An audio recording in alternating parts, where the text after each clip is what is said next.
بسم اللہ الرحمن الرحیم۔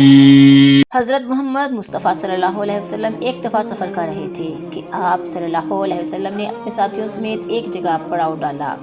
اس علاقے میں ایک عورت تھی جس نے سارے لشکر کے لیے روٹیاں تیار کی۔ جب وہ فارغ ہوئی تو اس نے صحابہ کرام رضوان اللہ اجمعین سے عرض کیا کہ میں آقا حضرت محمد صلی اللہ علیہ وسلم سے ملنا چاہتی ہوں۔ صحابہ کرام اس عورت کو آپ صلی اللہ علیہ وسلم کے پاس لے گئے۔ جب یہ عورت حضرت محمد صلی اللہ علیہ وسلم کے پاس گئی تو اس نے عرض کیا، یا رسول اللہ صلی اللہ علیہ وسلم، میرا ایک بچہ ہے۔ میں جب بھی تنور پر روٹیاں تیار کرتی ہوں تو میرا بچہ میرے پاس آ جاتا ہے۔ میں اپنے بچے کو تنور کے پاس نہیں آنے دیتی کہ میرے بچے کو گرم آگ نہ لگ جائے، کیونکہ میں ماں ہوں۔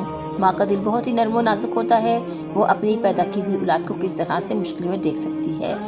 میں نے سنا ہے کہ اللہ تعالیٰ 70 ماؤں سے زیادہ پیار کرتا ہے۔ جب اللہ تعالیٰ 70 ماؤں سے زیادہ پیار کرتا ہے تو خدا ہم کو کس طرح سے جہنم میں جانے دے گا؟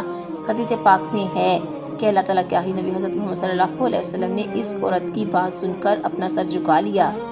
آپ صلی اللہ علیہ وسلم کی آنکھوں سے زاروں قطار آنسو بہنے لگے۔ حضور اکرم صلی اللہ علیہ وسلم اتنا روئے کہ اللہ تعالیٰ کے حکم سے حضرت جبرائیل علیہ السلام آپ صلی اللہ علیہ وسلم کے پاس آئے اور فرمایا، یا رسول اللہ تعالیٰ کا حکم ہے کہ اس عورت کو فرما دیں، وَمَا ظَلَمَهُمُ اللَّهُ وَلَٰكِنْ كَانُوا أَنفُسَهُمْ يَظْلِمُونَ۔ اللہ نے ان پر ظلم نہیں کیا، انہوں نے اپنی جانوں پر خود ظلم کیا۔